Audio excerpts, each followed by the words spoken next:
je ne manquerai de rien. Emmène-moi à la terre promise, où coule le lait, le miel.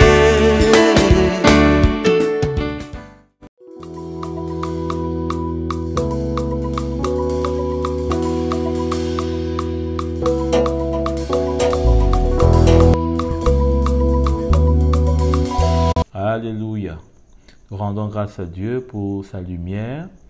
Et je crois que si vous êtes comme moi, quand on voit tout ce qui est susceptible de nous éloigner de cette nouvelle alliance, toutes les choses qu'il y a vraiment à mettre de côté, toutes les choses qu'il y a vraiment à ne pas considérer et celles qu'il y a à considérer, on peut se rendre compte qu'il y a vraiment une alliance qui nous est chère. C'est cette nouvelle alliance inaugurée par le sacrifice de Jésus à la croix. Mais on va aussi se rendre compte de plus en plus de comment est-ce qu'elle est tendre. Elle n'est pas une alliance qui est dure. Jésus l'a dit, son joug est doux et léger. Et c'est à travers ce point concernant les dîmes dans l'ancienne alliance. Et nous allons voir comment est-ce que ce point-là, aujourd'hui, qui revient en force dans l'Église et qui veut finalement s'imposer, n'a pas lieu d'être. Et c'est ça le procès de la dîme. Cette justice de la foi qui doit triompher de la justice de la loi. Commençons dans Galates au chapitre 3. Verset 6, il est dit: tout comme Abraham eut confiance en Dieu et que cela lui fut compté comme justice, reconnaissez donc que ce sont ceux qui ont la foi qui sont fils d'Abraham. Or, l'Écriture prévoyait que Dieu considérait les non-juifs comme justes sur la base de la foi. Les non-juifs. Et elle a d'avance annoncé cette bonne nouvelle à Abraham. Toutes les nations seront bénies en toi. À Abraham. Notez bien. Donc, on voit ici que c'est une promesse en Abraham, cette bénédiction-là, par la foi que Dieu va donner à toutes les nations qui vont reconnaître par la foi Jésus, qui est l'accomplissement de cette promesse. Chapitre 4 de Romains, à partir du verset 11. Il a reçu le signe de la circoncision comme le gage de la justice qu'il avait obtenue par la foi. Il a reçu la circoncision comme le gage de la justice qu'il avait obtenue. Comment? Par la foi. Donc la circoncision était le gage de la justice que Abraham avait reçue par la foi, alors qu'il était incirconcis. Pourquoi on doit faire très attention quand on va dans la loi et qu'on prend des choses n'importe comment? Parce que parfois on peut ne pas comprendre. Donc, il est ainsi le Père de tous les incirconcis qui croient, puisque lui il a reçu la justice par la foi. Donc, il ne peut pas être le Père des incirconcis justes, mais des incirconcis qui croient, donc qui ont la foi, afin que la justice soit aussi portée à leur compte. Il est aussi le Père des circoncis qui ne se contentent pas d'être circoncis, puisque leur Père ne s'est pas juste contenté d'être circoncis, mais il a reçu cette circoncision comme gage de la foi, mais qui marche aussi sur les traces de la foi de notre ancêtre Abraham quand il était encore incirconcis. Ce sont des préliminaires que on doit bien saisir parce que quand tout à l'heure on va rentrer dans l'ancienne alliance, il ne faudrait pas s'embrouiller. Il ne faudrait pas nous ramener maintenant dans des choses qui ne sont pas. Parce que là, il y a l'explication. C'est clair, c'est net. Alors, Malachie au chapitre 3 à partir du verset 1. Voici que j'enverrai mon messager pour me préparer le chemin. Et soudain, Il entra dans son temple et le Seigneur, il entrera dans son temple, le Seigneur que vous cherchez, le messager de l'alliance que vous direz, le voici qui arrive, dit l'Éternel, le Maître de l'univers. Qui pourra supporter le jour de sa venue? Qui restera debout quand il apparaîtra? En effet, il sera pareil à un feu purificateur, à la lessive des blanchisseurs. Il s'assiera pour fondre et purifier l'argent. Il purifiera les descendants de Lévi et il les rendra purs comme on rend pur l'or et l'argent. Et c'est suivant la justice qu'ils présenteront des offrandes à l'Éternel. N'oubliez pas, suivant la justice. Parce que quand tout à l'heure, une fois de plus, on va toucher à certains éléments, il ne faudra pas être confus. C'est selon la justice qu'ils présenteront des offrandes à l'Éternel. Bien clair. Alors, on pose toujours des bases. Allons dans Matthieu maintenant, au chapitre 23, à partir du verset 1. Alors Jésus s'adressa à la foule et à ses disciples. On a lu ce texte où il les met en exergue devant le peuple et leur montre leur attitude, où ils sont finalement des hypocrites. Et dans la suite, il dit à partir du verset 9, n'appelez personne sur la terre maître, votre Père, car un seul est votre Père.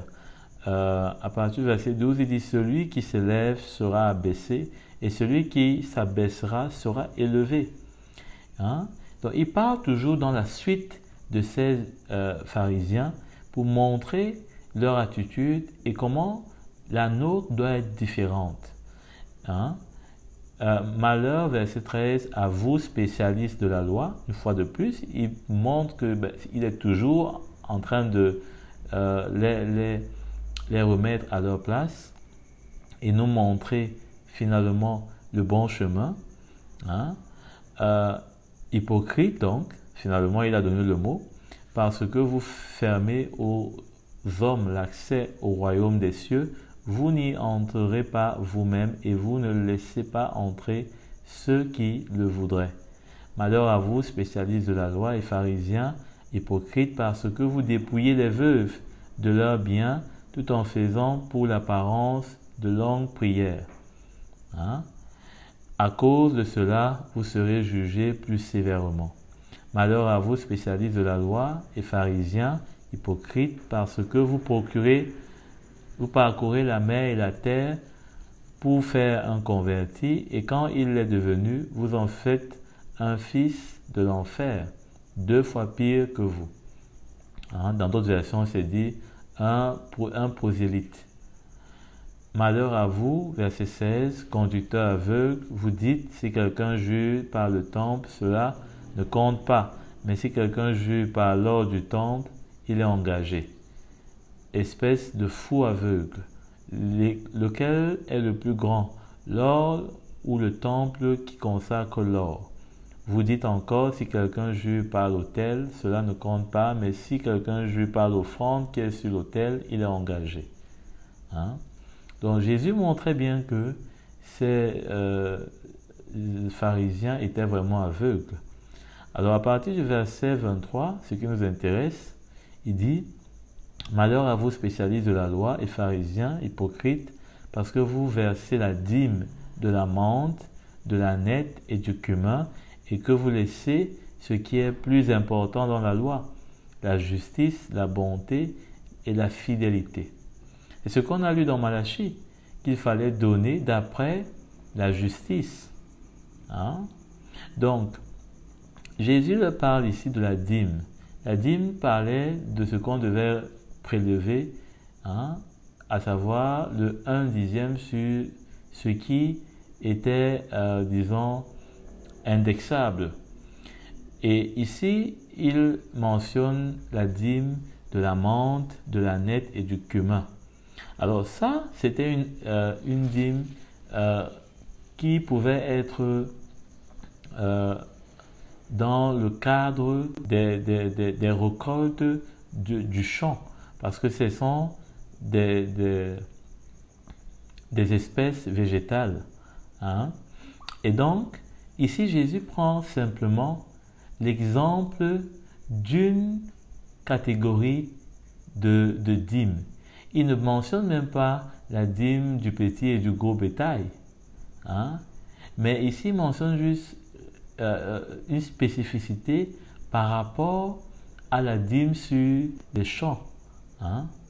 Alors, à présent, si c'est clair sur ce point-là, au verset Psaume 51, verset 16. Ô Dieu, Dieu de mon salut, délivre-moi du sang versé, et ma langue célébrera ta justice.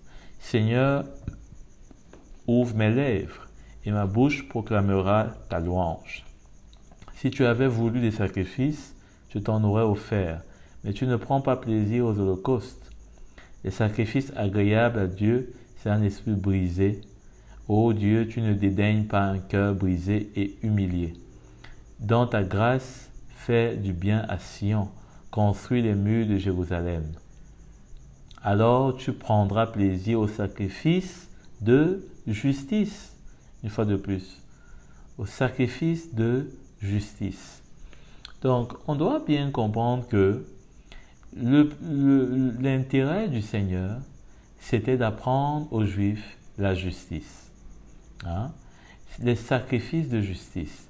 C'est ce que nous, aujourd'hui, dans la Nouvelle Alliance, nous offrons. Hein? Des sacrifices vivants, c'est-à-dire nous-mêmes, selon la justice, comme nous l'avons lu, hein? Et dans l'amour. Donc, cela est très clair. Allons dans Hébreux chapitre 9, verset 1. Après avoir autrefois, à de nombreuses reprises et de bien des manières parlé à nos ancêtres par les prophètes, Dieu, dans ces jours qui sont les derniers, nous parle par le Fils.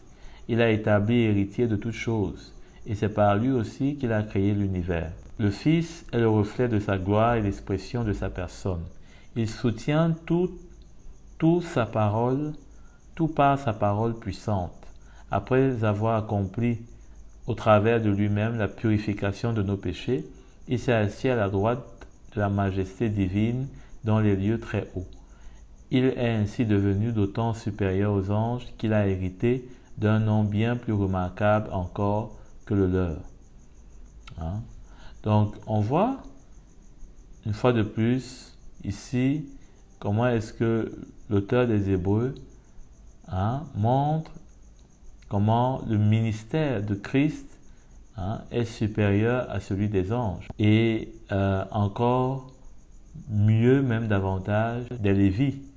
Puisque au chapitre 4, à partir du verset 14, on voit que il est dit ainsi, puisque nous avons un souverain grand prêtre qui a traversé le ciel, Jésus, le Fils de Dieu, restons fermement attachés à la foi que nous professons. En effet, nous n'avons pas un grand prêtre incapable de compatir à nos faiblesses. Pourquoi est-ce qu'il dit que restons fermement attachés à la foi que nous professons? Parce que le souverain sacrificateur dans l'Ancienne Alliance, notamment au départ Aaron, lui, il ne pouvait pas traverser le ciel. Il se limitait à un autel qui était terrestre. Et là, l'auteur des Hébreux veut montrer que le sacerdoce de Christ est supérieur à celui des Lévites. Retenons aussi cet élément-là, parce que maintenant on va entrer de plein pied dans Hébreux, à partir du chapitre 7, le verset 1. Ce Melchisédek était roi de Salem et prêtre du Dieu très haut. Il est allé à la rencontre d'Abraham alors que celui-ci revenait de la défaite infligée au roi. Il l'a béni, et Abraham lui a donné la dîme de tout. D'après la signification de son nom, Melchisédek est d'abord roi de justice. Ensuite, il est roi de Salem, c'est-à-dire roi de paix. Il est d'abord roi de justice. Alors, on ne fait que voir la justice. Pourquoi? Parce que c'est cela qui est important. Jésus l'a dit aux pharisiens, que vous mettez la justice de côté. Et pourtant, c'est ça qui était la priorité. Et ici, c'est pourquoi l'auteur dit qu'il est d'abord roi de justice. C'est cela qui lui importe, premièrement. Et ici, il y a un élément qui est parfois déstabilisateur parce qu'il est dit qu'Abraham a payé la dîme à Melchisédek, la dîme de tout, à Melchisédek. Mais ça ne peut pas nous déstabiliser si on a vraiment compris. Parce que jusqu'ici, tout tend et tout montre, jusqu'à ce qu'on a lu au chapitre 4, toujours d'Hébreux, que le ministère de Christ est supérieur à celui des Lévites.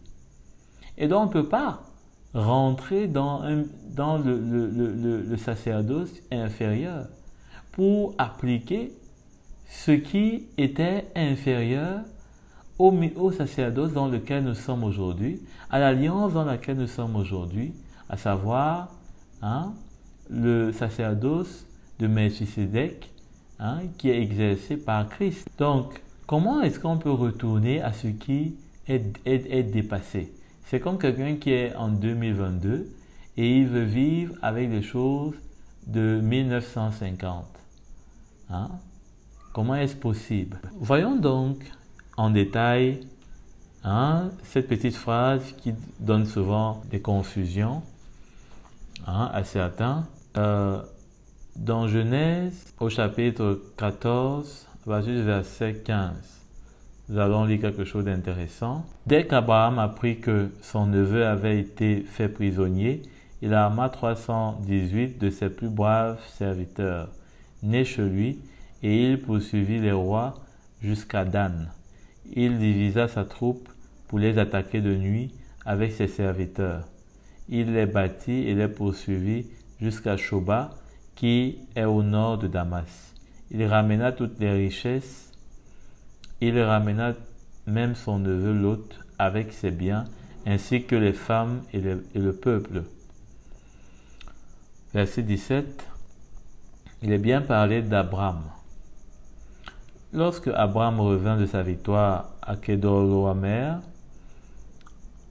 et sur les rois qui étaient ses alliés, le roi de Sodome sortit à sa rencontre dans la vallée de Chavé, c'est-à-dire la vallée du roi. Melchisédek, roi de Salem, fit apporter du pain et du vin. Abraham est victorieux. Et maintenant, Melchisédek, roi de Salem, donc ce grand souverain sacrificateur, qui est roi de justice, eh bien, est venu et a apporté du pain et du vin. Il était prêtre du Dieu très haut. Il bénit Abraham en disant qu'Abraham soit béni par le Dieu très haut, le maître du ciel et de la terre. Béni soit le Dieu très haut qui a livré tes ennemis entre tes mains. Abraham lui donna la dîme de tout. C'est par rapport à la victoire qu'il avait reçue qu'il avait donné cette dîme. C'est par rapport à la victoire. Or, la dîme, dans son institution, n'a jamais été par rapport à la victoire ou à la défaite ou au butin qu'on pouvait ramener. Ça n'a jamais été question de ça. Nous verrons cela d'ailleurs par la suite. Donc, on ne peut pas dire ici que, eh bien, Abraham a donné la dîme au sens de l'impôt, si on peut dire comme ça, Lévitique, chapitre 17, au verset 6. Je te ferai beaucoup, dit, verset 4. Voici quelle est mon alliance avec toi. Tu deviendras père d'un grand nombre de nations. On ne t'appellera plus Abraham, mais ton nom sera Abraham, car je te rends père d'un grand nombre de nations. Je te ferai beaucoup proliférer, je ferai de toi des nations et des rois seront issus de toi. J'établirai mon alliance entre toi et moi, ainsi que tes descendants après toi au fil des générations. Donc, n'oubliez pas que ces descendants-là, c'est par la foi. Hein? C'est ceux qui seront héritiers par la foi. Alors, on note ici que le Seigneur change son nom après lui avoir donné maintenant cette alliance. Ça veut dire que même si Abraham avait donné la dîme, il avait donné en dehors de la promesse. Il avait donné en dehors de la promesse. Et donc, cela ne nous concerne pas. Parce que ce qui nous concerne, nous, c'est la promesse. Donc, il avait donné en dehors de la promesse. On ne peut donc pas dire qu'aujourd'hui, dans la nouvelle alliance, on doit donner la dîme. Hein? Puisque Abraham l'a donné en dehors de la promesse. Et Abraham ne l'a pas payé. Et ce n'est pas Abraham qui a donné cette dîme. Donc, ça doit être très clair. Allons maintenant dans Psaume 50, verset 15. Il est dit, « Fais appel à moi quand tu es dans la détresse, je te délivrerai et tu m'honoreras. » Donc, on voit bien que c'est ce que Abraham a fait. Il a appelé le Seigneur, il a invoqué le Seigneur quand l'autre était en détresse. Le Seigneur est venu et a intervenu. Il a délivré. Et qu'est-ce que Abraham a fait? Il a honoré Dieu. Donc, on ne peut pas maintenant faire comme si cela devient plutôt une loi pour nous. Non, il a fait librement. Hein? Il a fait librement. Et cela est juste. Je crois que nous tous, quand on reçoit un bienfait, on dit merci. Hein? On est reconnaissant. Allons voir aussi au verset 23, toujours de Psaume 50, il est dit, « Celui qui offre en sacrifice sa reconnaissance m'honore. » Donc, qu'est-ce que Abraham avait offert? Est-ce une dîme d'après la loi lévitique ou c'était un sacrifice de reconnaissance? Un sacrifice de reconnaissance. C'était un sacrifice de libéralité. Et cela a honoré le Seigneur. Et nous verrons que nous aussi, de la même façon, ce sacrifice de libéralité, ce sacrifice de reconnaissance a été fait par Abraham. Dans la Nouvelle Alliance, cela est aussi notre partage. Parce que nous sommes héritiers avec Abraham selon la foi. Donc nous sommes appelés également à faire les œuvres qu'il a faites dans la foi. On ne peut donc pas payer pour ce dont on n'est pas redevable, ni soumis, parce que jamais cela n'a été pour nous une loi. Et cela n'a jamais été une loi pour Abraham. Parlant de la dîme au sens de l'imposition lévitique. Dans Galates au chapitre 3, à partir du verset 1, il est dit « Galates sans intelligence, qui vous a fasciné pour que vous n'obéissiez plus à la vérité, vous, aux yeux de qui Jésus, Christ, a été décrit comme crucifié. Voici seulement ce que je veux apprendre de vous. Est-ce en pratiquant les œuvres de la loi que vous avez reçu l'Esprit ou en écoutant l'Évangile avec foi? Manquez-vous à ce point de bon sens? Après avoir commencé par l'Esprit, voulez-vous maintenant finir par vos propres forces? Avez-vous tant souffert pour rien, si du moins c'est pour rien? Celui qui vous accorde l'Esprit, qui accomplit des miracles parmi vous, le fait-il donc parce que vous pratiquez les œuvres de la loi ou parce que vous écoutez avec foi? Voyez ce que l'apôtre Paul dit aux Galates, c'est sans appel, c'est sans commentaire. Il dit au verset 11, « De plus, il est évident que personne n'est déclaré juste devant Dieu dans le cadre de la loi, puisqu'il est écrit, le juste vivra par la foi. Or, la loi ne s'appuie pas sur la foi. Elle dit au contraire, l'homme qui mettra ses règles en pratique vivra par elles. » Christ nous a rachetés de la malédiction de la loi en devenant malédiction pour nous, puisqu'il est écrit « Tout homme pendu au bois est maudit ». C'est ainsi qu'en Jésus-Christ, la bénédiction d'Abraham touche aussi les non-juifs et que nous recevons par la foi l'Esprit qui a été promis. Donc vraiment, est-ce que nous allons faire ou tenter de faire comme les Galates? Ou alors est-ce que nous allons être plutôt remplis de bon sens et l'Esprit de Dieu qui est en nous, eh bien, va triompher de cet esprit légaliste qui veut venir s'imprégner dans la nouvelle alliance? Je crois que pour moi, la réponse est évidente.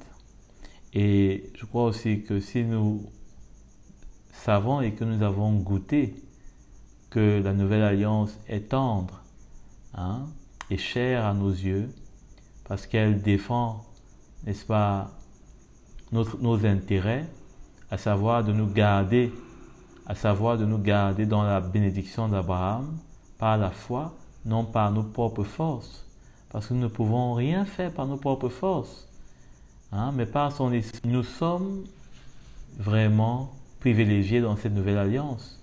Pourquoi est-ce que nous allons mettre de côté notre privilège pour maintenant commencer à courir après des choses qui ne sont ni pour nous, et ceci au passage en subissant la malédiction et la condamnation de la loi.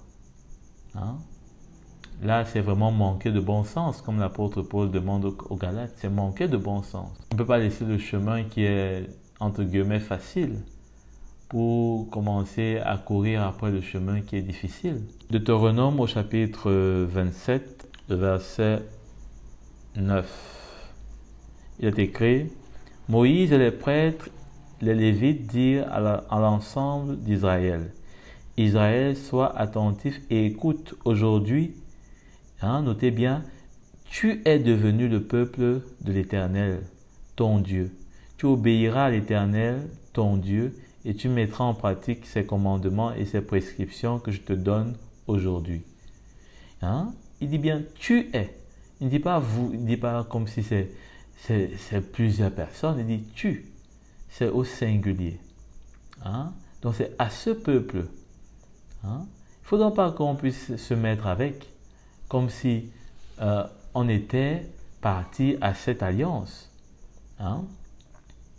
Et il dit « tu mettras en pratique ces commandements et ces prescriptions que je te donne aujourd'hui ».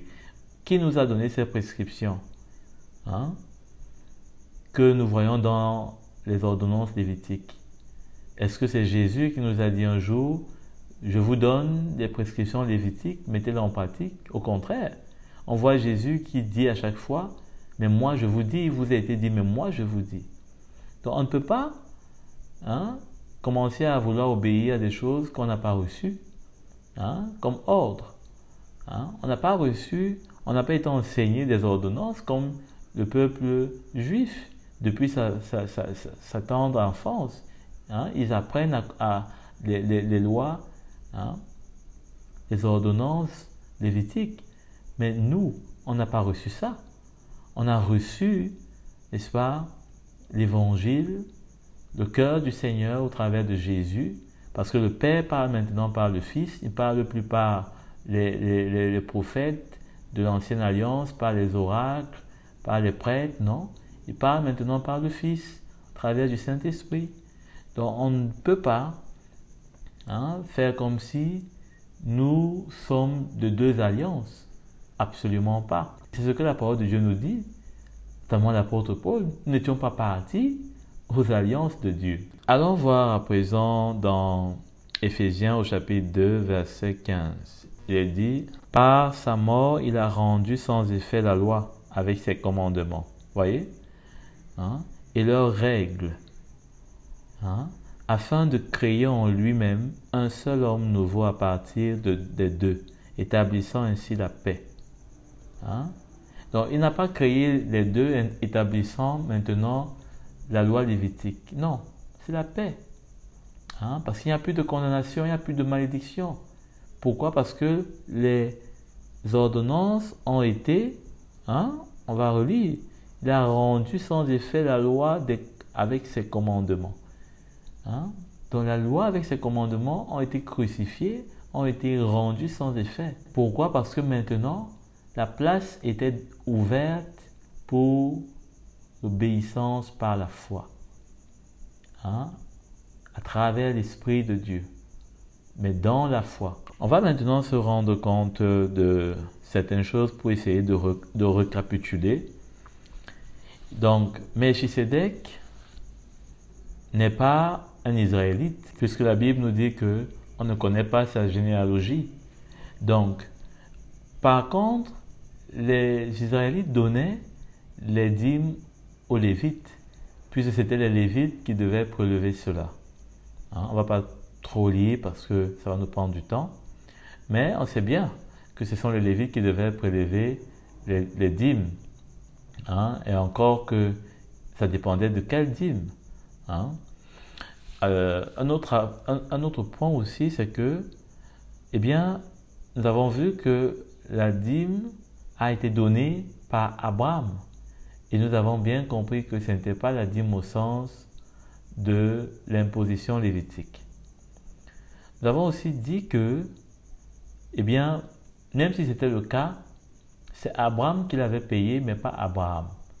Or, c'est Abraham qui a fait alliance de la promesse et à qui la foi a été imputée. On a aussi dit que notre alliance est supérieure à celle des Lévites, puisque Jésus, qui est notre souverain sacrificateur, a traversé le ciel, son sang n'est pas le sang des animaux, et il a connu la mort, mais il est ressuscité. Et donc, la mort n'a pas de pouvoir sur lui, et il est plus fort que la mort. Or, le souverain sacrificateur de l'ancienne alliance, quand il mourait, son fils le remplaçait. Hein? Il n'avait pas de pouvoir sur la mort. Aussi, on va voir qu'il y avait une possibilité de racheter la dîme. Hein? Allons voir dans Lévitique, au chapitre 27, à partir du verset 30. Toute dîme de la terre, soit des récoltes de la terre, donc comme on a vu tantôt, là, le cumin, la nette, soit du fruit des arbres. Donc, quand on parle aujourd'hui, hein, de donner la dîme, vraiment, il faut se demander, mais de quelle dîme on parle? Parce qu'il y avait des dîmes des récoltes de la terre, du fruit des arbres. Hein? C'est une chose consacrée à l'Éternel. Si quelqu'un veut racheter quelque chose de sa dîme, il ajoutera 1/5. Toute dîme de gros et de petit bétail, hein, une bête sur 10, de tout ce qui passe sous ton bâton de berger, sera consacré à l'Éternel. Hein, on n'examinera pas si l'animal est bon ou mauvais, et l'on ne fera pas d'échange. Si l'on remplace un animal par un autre, ils seront tous les deux sains et ne pourront pas être rachetés. Hein? Donc, on voit que on pouvait racheter les dîmes qui étaient notamment celles des récoltes ou des fruits des arbres. Hein? Et à ce titre-là, le Seigneur, eh bien, nous a rachetés. Et quand on rachetait, il fallait ajouter 1/5. Donc ça veut dire que si quelqu'un trouvait que peut-être sa récolte n'était pas bonne ou bien il n'avait rien récolté, ben, il fallait qu'il donne toujours quelque chose. Ou alors s'il ne voulait pas donner peut-être ce qu'il a récolté, il fallait qu'il le paye d'une manière ou d'une autre, même en argent. Et donc, il devait y ajouter, en plus de la somme que représente sa dîme, 1/5 du prix de cette dîme. Et Jésus est dans notre rachat. Hein? Et en tant que notre rachat, il nous a racheté de la dîme. Parce que lui ne pouvait pas nous laisser demeurer sous la malédiction. On a lu qu'il a été fait malédiction pour nous. Hein? Donc, une fois de plus, ça prouve que la dîme n'est pas pour nous.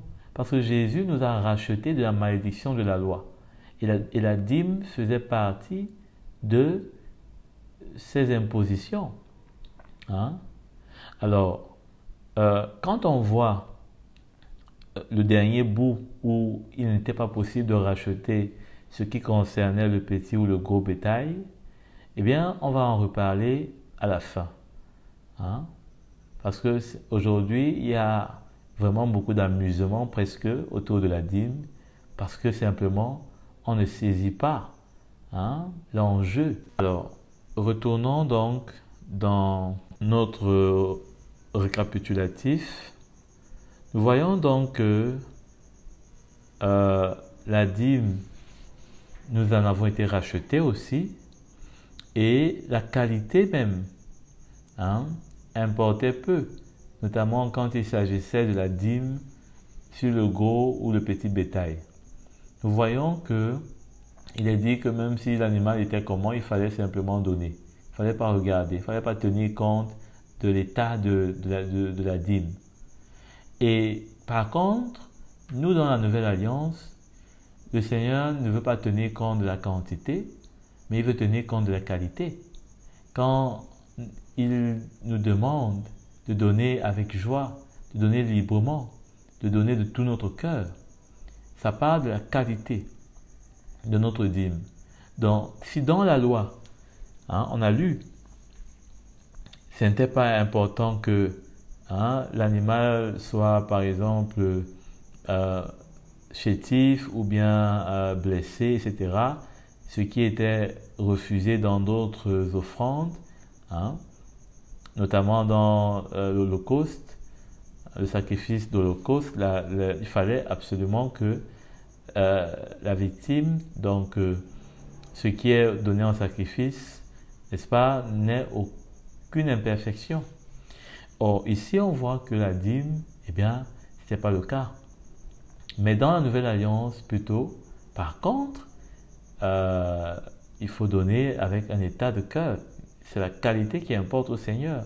Même si c'est 1 euro, même si c'est pas moi quelle monnaie chez vous, mais c'est la qualité de cœur qui importe.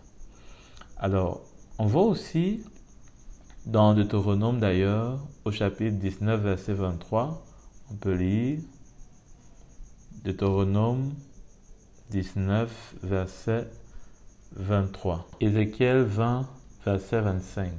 Je leur ai même donné des prescriptions qui n'étaient pas bonnes et des règles qui n'apportaient pas la vie.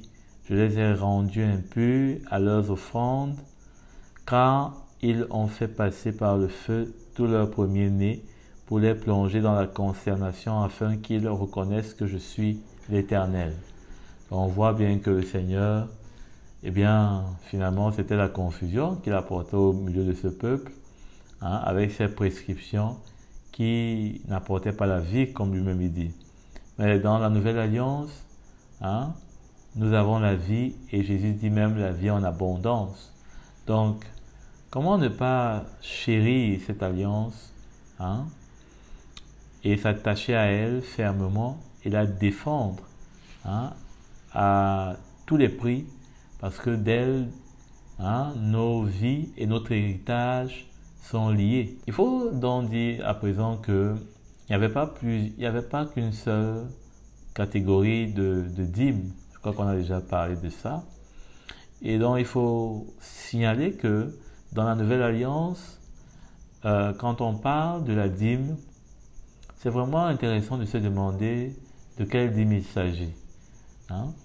Parce que finalement, ça peut être simplement une volonté d'avoir de l'argent, d'avoir des finances et de se servir de quelque chose qui n'est pas pour nous, qui est déjà dépassé, et simplement pour justifier ce que l'on voudrait. Quand on va dans Nombre au chapitre 18, à partir du verset 8, on va lire à partir du verset 8. Il est écrit: L'Éternel dit à Aaron, parmi tout ce que consacrent les Israélites, je te donne ce qui m'est offert à titre de prélèvement. Je te donne à toi et à tes fils comme le droit que vous confère votre onction. Donc c'était le droit de leur onction. par une prescription perpétuelle. Voici ce qui t'appartiendra parmi les éléments très saints qui ne sont pas brûlés au feu. Toutes leurs offrandes, tous leurs dons, tous leurs sacrifices d'expiation et tous les sacrifices de culpabilité qu'ils m'offriront dans leurs offrandes. Ces éléments très saints seront pour toi et pour tes fils. Vous vous nourrirez des éléments très saints. Voilà comment on parle de droit de l'onction. Eh bien, le Seigneur donnait les offrandes que les Israélites apportaient pour le Seigneur à ces hommes qui étaient à son service. Alors la question est de savoir si nous sommes lévites pour prétendre à disposer de ce droit d'onction. Et si c'est le cas, ça veut dire que nous ne sommes plus sacrificateurs dans le sacerdoce de Christ. Parce qu'il a fait de nous, comme l'apôtre Pierre le dit, des sacrificateurs. Mais ceci étant que nous sommes dans le sacerdoce de Christ, pas dans le sacerdoce d'Aaron, sacerdoce lévitique. Donc, vous voyez, en cherchant à profiter de ce qui peut être terrestre, de ce qui est charnel simplement, on peut s'égarer et nous-mêmes sortir de la grâce. Parce que l'apôtre Paul dit que si nous cherchons à marcher et à accomplir la loi, nous sommes déchus de la grâce. Nous l'avons lu, peut-être pas encore, mais c'est clair dans Galates, chapitre 5, je crois, verset 1. Nous sommes déchus de la grâce. Donc, on ne peut pas s'amuser. Et bien souvent, ceux qui le font, avec cette dîme en l'occurrence, eh bien, marchent sans le savoir sur des charbons brûlants. Ils s'exposent à chacun de choisir. Ce qui est sûr, sa parole ne change pas, on l'a lu. Et celui qui la change en supportera les conséquences. Il y avait aussi la dîme qui était le patrimoine des Lévites. C'est le patrimoine des Lévites. Dans Nombre, toujours au chapitre 18, verset 4, il est dit, verset 24, « Donc c'était leur patrimoine. Je donne comme possession aux Lévites les dîmes que les Israélites présenteront à l'Éternel à titre de prélèvement. Voilà pourquoi je dis à leur sujet qu'ils n'auront aucune possession au milieu d'Israël. » Donc, ils n'avaient pas de possession, ils n'avaient pas d'héritage, et ça c'était leur héritage. Ça c'était leur héritage. Donc, on a vu d'abord le droit d'onction, et maintenant on voit leur héritage. Alors, est-ce que nous sommes aussi des personnes qui n'ont pas d'héritage, de possession, en d'autres termes? Donc, est-ce que nous sommes sans emploi? Est-ce que nous ne pouvons pas travailler? Est-ce qu'il nous est interdit de travailler? Je ne sais pas. Ce qui est sûr, attention, parce qu'on rit peut-être, mais est-ce que c'est ce qu'on fait avec la parole de Dieu? Est-ce que quelque part, est-ce que quelque part, on ne tire pas un intérêt personnel? Est-ce que quelque part, on ne veut pas profiter? Ce qui est sûr, l'apôtre Paul, lui, il avait bien fait son choix. Il n'était pas prêt à vouloir profiter de quiconque. Nombre 18, toujours, au verset 25. Ça n'en finit pas. Notre dossier est vraiment chargé. L'accusation est en train de faire son travail. Et c'est sûr qu'au bout, le juge a déjà prêté la décision de condamnation de la dîme. Verset 25, il est dit, l'Éternel dit à Moïse, tu transmettras ces instructions aux Lévites. Lorsque vous recevrez des mains des Israélites la dîme que je vous donne de leur part comme votre possession, vous prélèverez sur elle une offrande pour l'Éternel, une dîme de la dîme. Votre offrande équivaudra pour vous au blé qu'on prélève de l'aire de l'abattage et au vin nouveau qu'on prélève de la cuve. Autrement dit, ce qu'on va vous apporter, vous allez prélever dedans la dîme et ça sera pour vous comme votre travail aussi, comme c'était pour eux leur travail dans lequel ils ont prélevé. parce que vous êtes à mon service. Donc finalement, il y avait comme une égalité que le Seigneur instaurait. Les Lévites n'étaient pas au-dessus, hein, et donc devaient aussi apporter, comme leurs frères, eh bien, la dîme. Mais aujourd'hui, finalement, les serviteurs de Dieu sont au-dessus du peuple de Dieu. Parfois, il y a des serviteurs de Dieu qui, eux, n'apportent jamais la dîme. Et eux, ils se servent plutôt de la dîme des brebis. Hein? Et parfois, on va prétexter, hein, être à plein temps. Je ne sais pas ce que plein temps signifie. Quand on est dans un ministère où l'Esprit de Dieu nous dirige, et bien sûr que le Seigneur peut appeler quelqu'un à tout lâcher, mais combien sont ceux-là? Et n'est-ce pas que l'apôtre Paul est un exemple, lui qui avait cette révélation excellente de l'évangile, de la nouvelle alliance, de la croix de Christ, hein? Mais ce n'est pas pour autant qu'il ne travaillait plus. Je crois vraiment qu'il y a du travail à faire dans notre cœur pour s'examiner nous-mêmes, au contraire. Donc, si nous sommes plus grands que l'apôtre Paul, peut-être, mais faisons bien attention de justifier cela, hein, d'une manière ou d'une autre. Dans Deutéronome, au chapitre 26, à partir du verset 23, nous voyons une dîme qui est appelée la dîme de la 3e année. En fait, il s'agit de l'aumône. Parce que cette dîme était destinée pour la veuve, l'orphelin. Et là, on prenait la dîme dans cette 3e année-là. Et spécialement, on la mettait à l'extérieur. Et le pauvre, l'étranger et toutes sortes de personnes qui étaient, disons, faibles, qui ne pouvaient pas s'en sortir seuls, venaient profiter. Il y avait aussi, dans Deutéronome 14, verset 22, la dîme que j'ai appelée la dîme de la communion. Donc avec cette dîme-là, hein, bien sûr, quand on la menait, celle-là, aux Lévites, quand on allait notamment en pèlerinage à Jérusalem, hein, on se rappelle avec l'épisode de Jésus, avec ses parents qui sont montés à Jérusalem au temple. Donc, il fallait amener la dîme. Et avec ça, on se réjouissait avec ce qu'on trouvait là-bas. On mangeait, on achetait ce qu'on voulait. C'était une dîme d'ailleurs, quand on voit la dîme de la communion, on voit que c'était quelque chose dans lequel il n'y avait pas de fardeau, puisque le Seigneur dit que si même notre dîme pèse, on peut l'échanger contre de l'argent.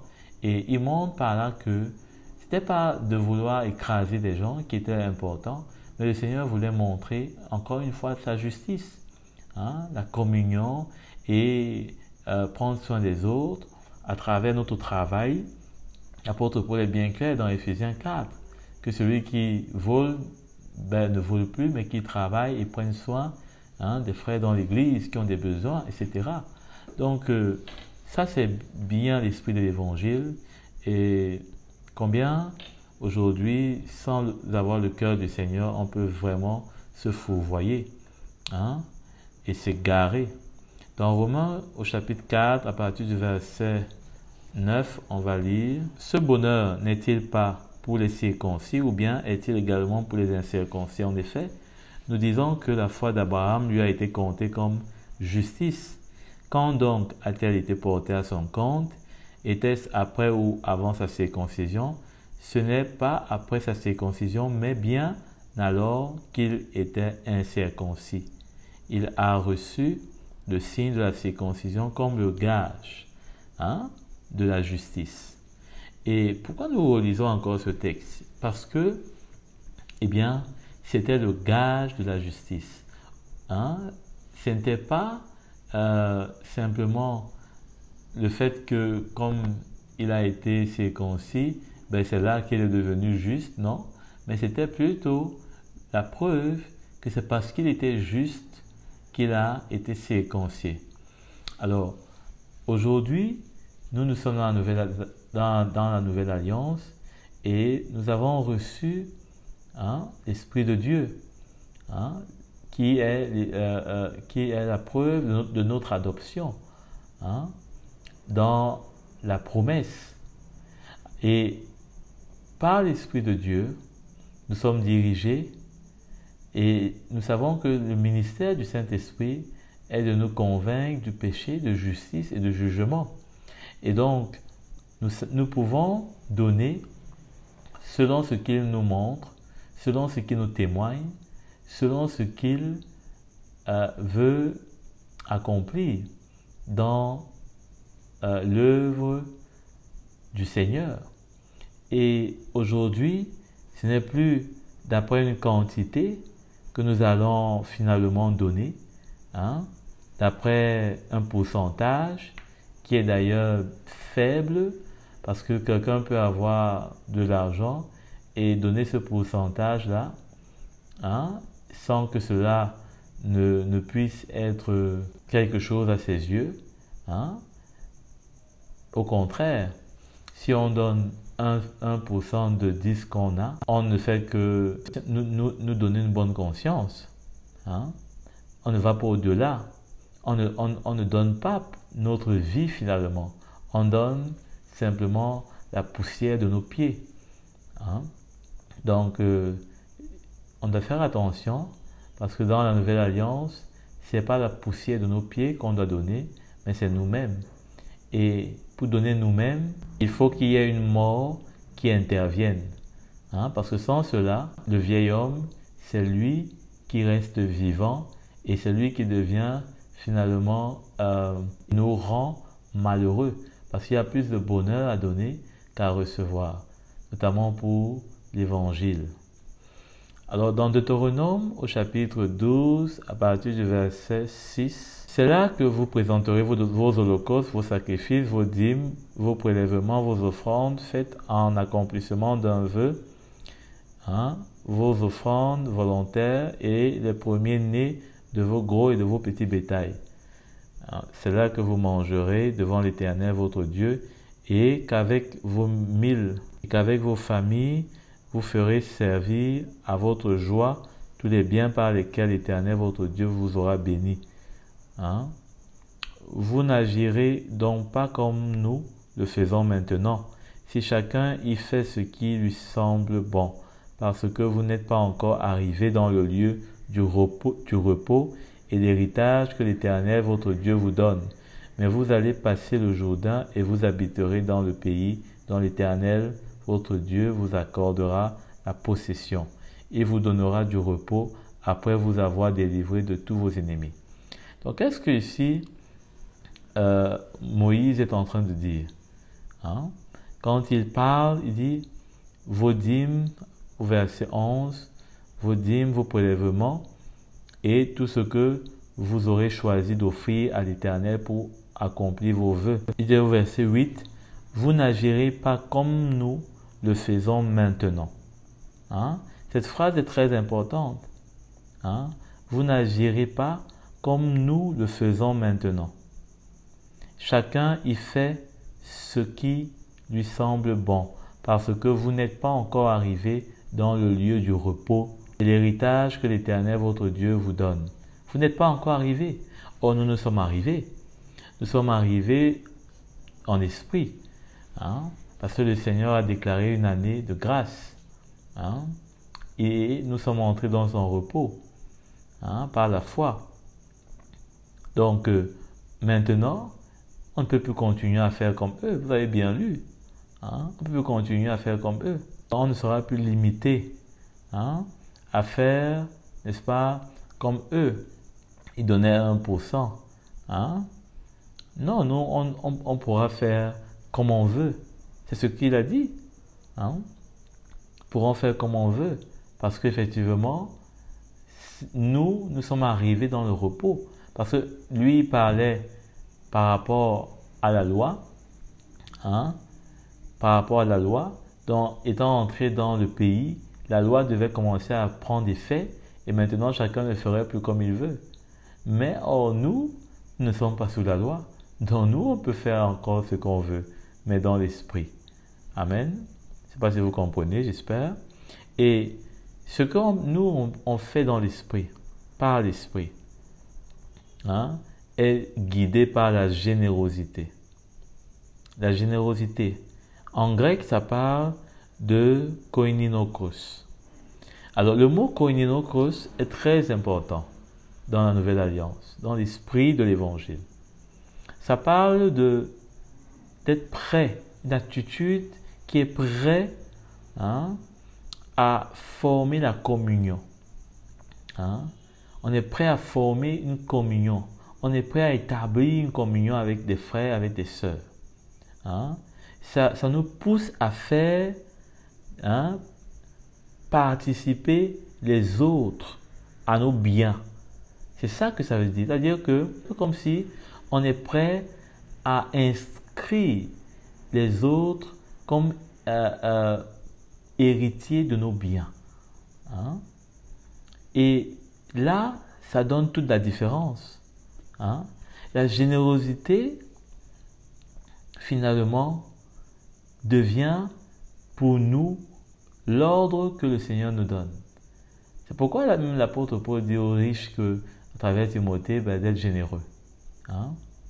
Donc, ça c'est l'ordre que le Seigneur nous donne, d'être généreux, simplement. Hein?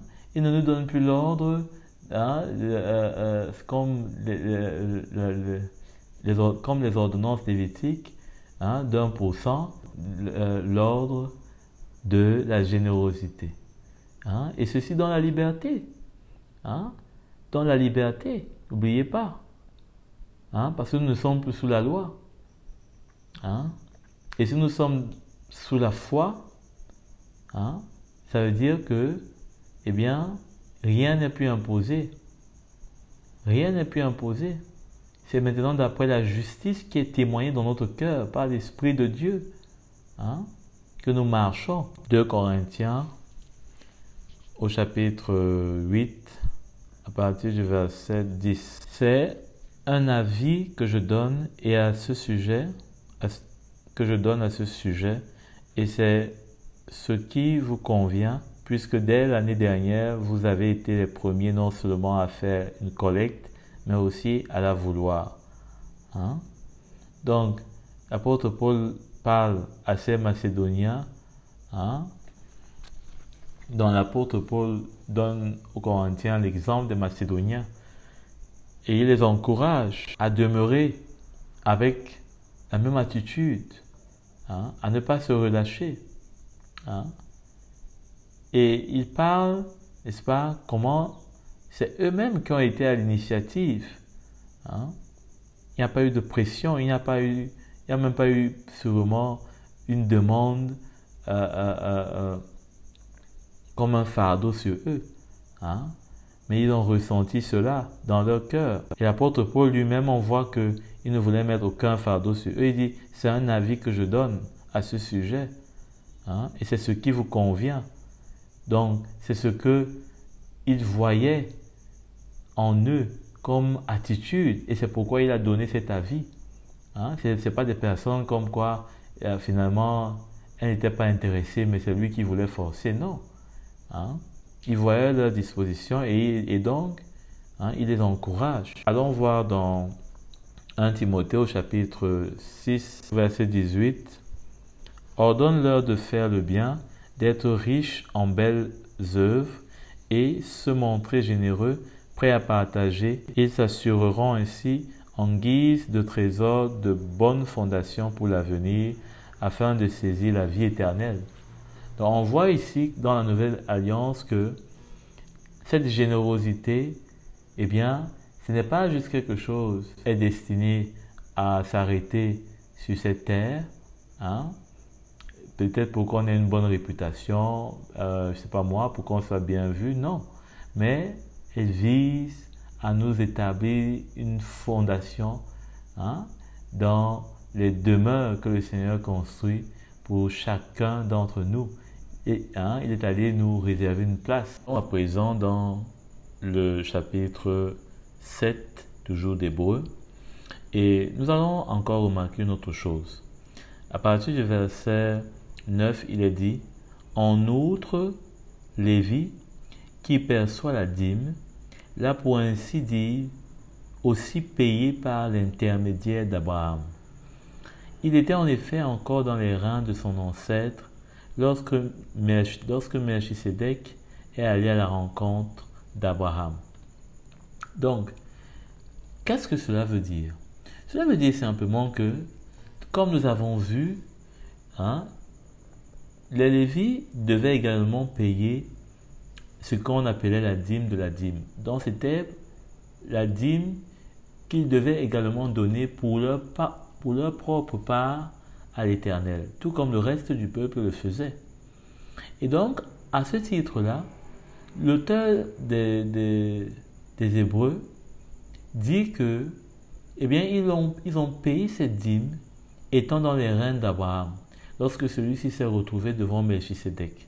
En d'autres termes, cela veut dire qu'ils ont reconnu la supériorité de Melchisedec sur la sacrificature d'Aaron, puisqu'ils ont payé, on va bien relire, en outre, Lévi qui perçoit la dîme, donc en principe, et la loi selon Moïse, la loi mosaïque et les ordonnances lévitiques reconnaissaient Lévi comme étant le percepteur de la dîme. Maintenant, il dit, là pour ainsi dire, aussi payé par l'intermédiaire d'Abraham. Donc, il y reconnaît, puisque en principe, c'est lui qui doit donner la dîme. C'est lui qui doit percevoir la dîme. Mais maintenant, en plus de devoir la percevoir, lui aussi, il doit la donner. Et il la donne maintenant à un autre souverain sacrificateur qui n'est pas dans la lignée de Aaron. Donc, ce qui implique qu'il y a une reconnaissance de supériorité de l'ordre de Melchisedec sur l'ordre d'Aaron. Et c'est ce qu'il va dire plus bas, au verset 11. Si donc la perfection avait été possible à travers le ministère des prêtres lévitiques, car c'est bien sur lui que repose la loi donnée, au peuple, était-il encore nécessaire que surgisse un autre prêtre établi à la manière de Melchisedec et qu'il soit présenté comme n'étant pas établi à la manière d'Aaron? Donc, il n'était pas non seulement dans la lignée d'Aaron, mais il n'a pas été établi selon la manière d'Aaron. Puisque le ministère de prêtre a été changé, pourquoi il a été changé? Parce que simplement, l'ordre de Melchisedec a reçu ce qu'on voit plus bas au verset 17. De fait, ce témoignage lui est rendu. Tu es prêtre pour toujours à la manière de Melchisedec. En effet, celui qui vise les passages cités appartient à une autre tribu dont aucun membre n'a fait le service de l'autel. De fait, il est parfaitement clair que notre Seigneur est issu de Juda, tribu dont Moïse n'a absolument pas parlé concernant la fonction de prêtre. Concernant la fonction de prêtre, parce qu'on connaît bien que c'est Aaron et ses fils qui occupaient cette fonction, et ses descendants après lui et après eux. Une fois encore, on est convaincu et on peut être certain que la dîme n'a pas sa place. Parce que si les Lévites ont payé la dîme à Melchisedec et ont reconnu par là que Melchisedec était supérieur à eux, eh bien, c'est clair que lorsque Christ paraît et il abolit l'ordre d'Aaron, cela également amène un changement par rapport à la loi. Ce n'est plus les lois du sacerdoce lévitique qui doivent être appliquées, mais c'est maintenant la loi de Christ. La loi de Christ, que Jacques appelle la loi parfaite de la liberté, en l'occurrence. Alors, voir maintenant Deutéronome 14 au verset 25. Alors tu échangeras ta dîme contre de l'argent, tu serreras cet argent dans ta main et tu te rendras à l'endroit que l'Éternel, ton Dieu, aura choisi. Là tu achèteras avec cet argent tout ce que tu désires. Au verset 24, c'est intéressant. Il dit, lorsque l'Éternel, ton Dieu, t'aura béni, peut-être que le chemin sera-t-il trop long pour que tu puisses transporter ta dîme, parce que tu habiteras loin de l'endroit que l'Éternel, ton Dieu, aura choisi pour y faire résider son nom. Alors donc tu échangeras ta dîme. Donc on voit là que le Seigneur voulait que son peuple ne soit pas écrasé par la dîme, mais plutôt qu'il soit, n'est-ce pas, libre avec cette dîme et que ce ne soit pas un joug qui pèse sur lui. C'est pourquoi la proposition est faite de pouvoir échanger la dîme en nature contre de l'argent. On imagine bien devoir transporter toute une dîme qui était notamment en nature, avec des produits de toutes sortes, des champs, du bétail. C'était pas évident.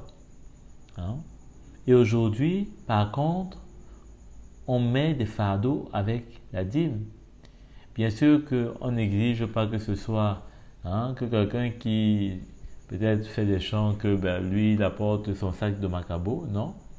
Mais on met un joug avec notamment des menaces de malédiction que l'on reprend toujours dans l'Ancienne Alliance. Et cela ne plaît pas au Seigneur. Parce que si même dans l'Ancienne Alliance, on pouvait accepter qu'il y ait un joug, puisque la loi apportait finalement un esclavage, puisque la loi amenait une condamnation pour qui ne la mettait pas en pratique. Mais aujourd'hui, dans la Nouvelle Alliance, on ne peut pas ramener un esprit qui n'est pas celui de l'Alliance. Ce serait violer les termes de la Nouvelle Alliance. Et ce serait finalement ne pas reconnaître cette alliance-là. Parce qu'aujourd'hui, si on veut ramener les termes du contrat de l'ancienne alliance dans la nouvelle alliance, ça veut dire qu'autrement, on ne reconnaît pas la nouvelle alliance. C'est comme quelqu'un qui a fait un contrat. S'il n'est pas en train de mettre en pratique, en œuvre, les termes du contrat, ça veut dire qu'il ne reconnaît pas le contrat. Donc il faut faire attention de ne pas reconnaître la nouvelle alliance par nos œuvres, par nos actes. Il faut faire attention. Alors une chose à préciser, c'est que la générosité marche avec la libéralité. Lorsque quelqu'un donne de manière généreuse, il doit donner avec toute la liberté de son cœur. Allons dans 2 Corinthiens au chapitre 8. Par ailleurs, frères et sœurs, nous faisons connaître la grâce que Dieu a accordée aux églises de la Macédoine. Au milieu même de la grande épreuve de leur souffrance, leur joie débordante et leur pauvreté profonde les ont conduits à faire preuve d'une grande générosité, volontairement selon leurs moyens et même au-delà de leurs moyens.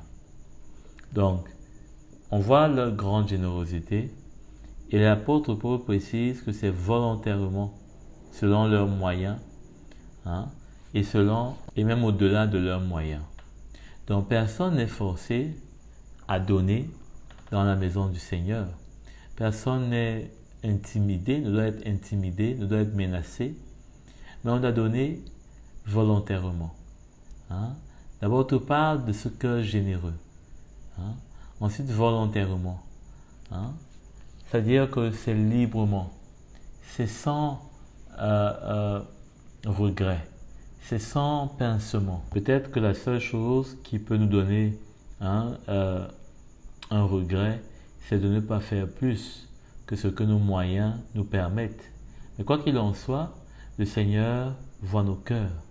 Et c'est pourquoi on doit être sincère dans nos cœurs et c'est cela qui va donner de la valeur à notre offrande. quand on donne, on ne doit pas regarder à ce qui est dans notre main, mais on doit regarder à ce qui est dans notre cœur. Est-ce que c'est simplement de donner qui est nécessaire pour nous, hein? Est-ce que c'est simplement d'enlever quelque chose dans notre poche pour le mettre, hein, pour la mettre dans le panier? Ou alors c'est plus que cela, c'est une vision qui nous anime, c'est un cœur qui nous anime, c'est de voir l'œuvre de Dieu qui nous anime, hein, de voir des miracles qui nous animent. Qu'est-ce qui nous anime? C'est là qu'il y a toute la différence, hein? Allons Matthieu 5 au chapitre 20. Matthieu 5, verset 20. En effet, je vous le dis, si votre justice ne dépasse pas celle des spécialistes de la loi et des pharisiens, vous n'entrerez pas dans le royaume des cieux. Alors, quand on lit ça, on se demande, mais de quelle justice le Seigneur veut bien parler? Il précise bien la justice des pharisiens. C'est une justice qui reposait sur la loi, hein? Mais notre justice à nous doit reposer sur la foi. Et cela nous amène, c'est ce qui nous amène à pouvoir, n'est-ce pas, donner au Seigneur. Ce n'est pas pour respecter un commandement, ce n'est pas pour respecter, je ne sais pas moi, juste notre conscience, hein, pour nous donner bonne conscience, mais c'est pour agir de manière à dépasser la justice des pharisiens. Et eux, ils savaient qu'ils devaient donner, ils devaient contribuer pour l'œuvre du Seigneur, hein, pour beaucoup de choses.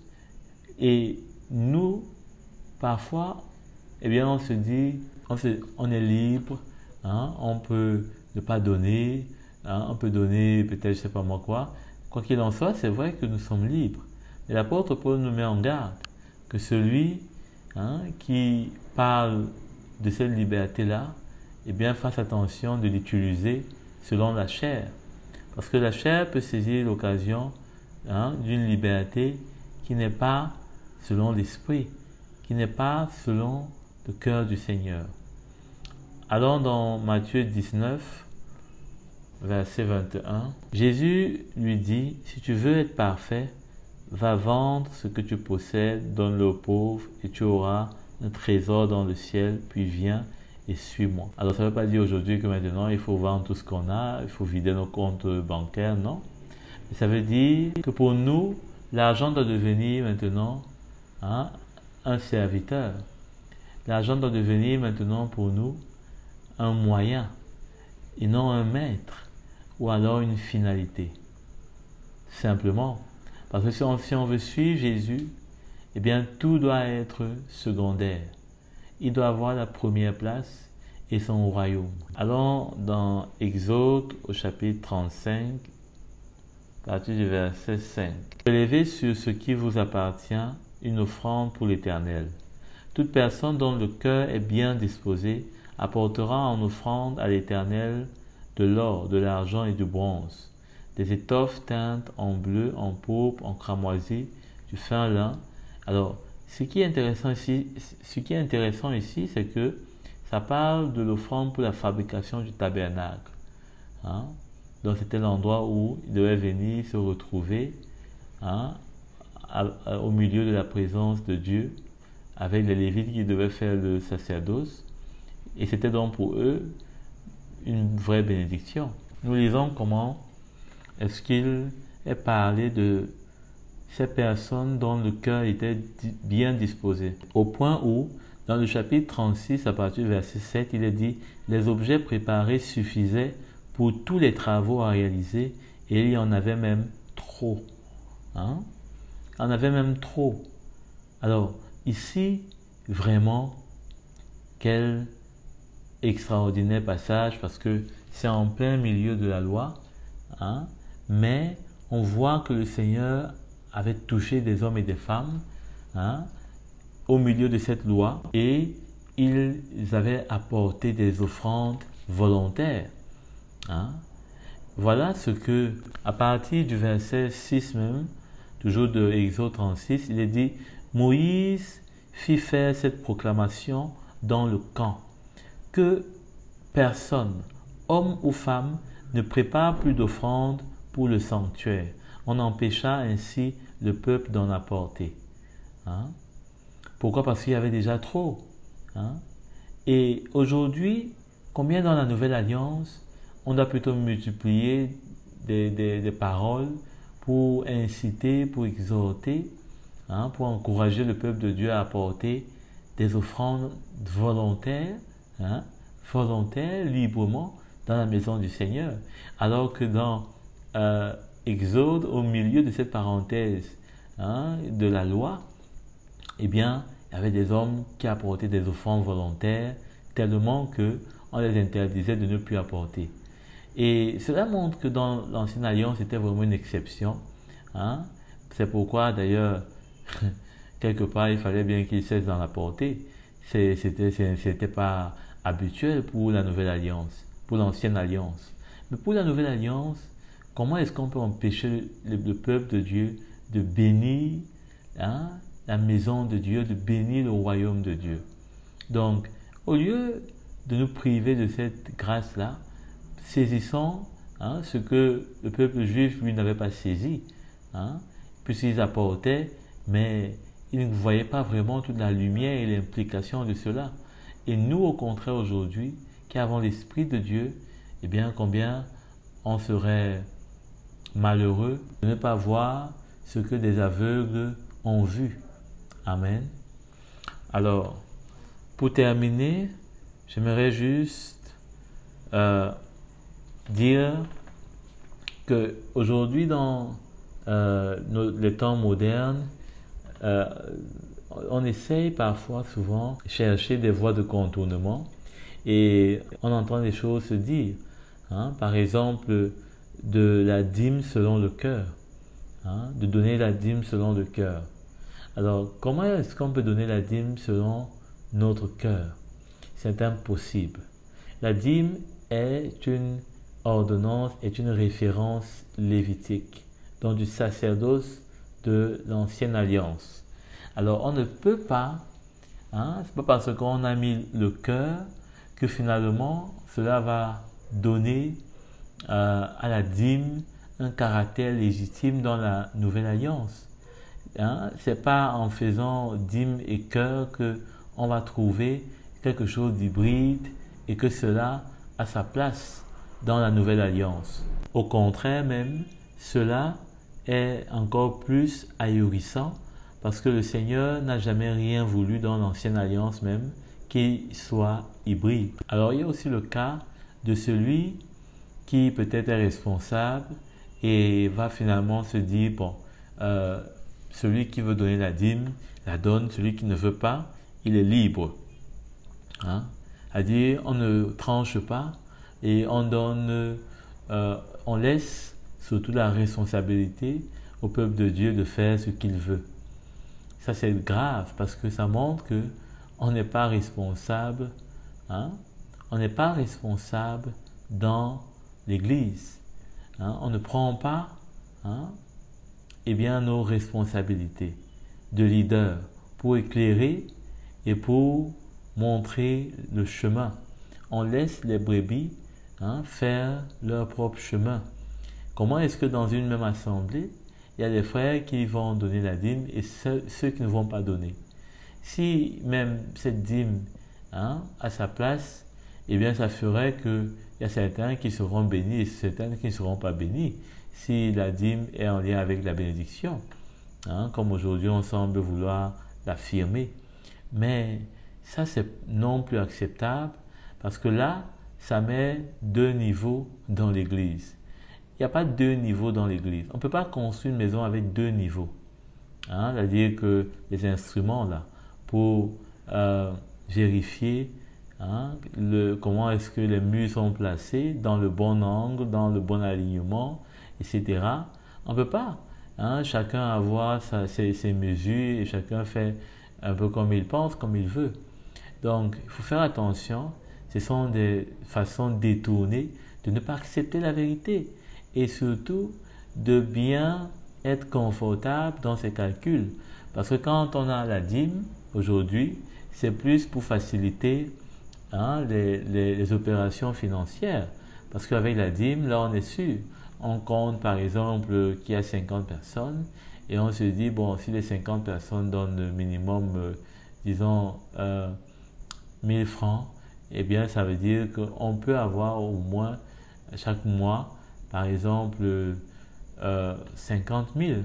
Donc, voilà un peu ce qu'on pouvait dire par rapport à ça, mais simplement que celui qui entend la voix du Seigneur, entend la parole de Dieu, qui veut qu'il le ramène à la vérité, eh bien, ne doit pas s'embarrasser de, qu'en dira-t-on, des conséquences, parce que le Seigneur, eh bien, il est le seul qui puisse nous juger, et son jugement, il est le seul qui est capable de nous juger même, et de nous accueillir, même si les hommes nous rejetaient tous. Ne résistons pas, mais accueillons et acceptons la vérité du Seigneur, parce que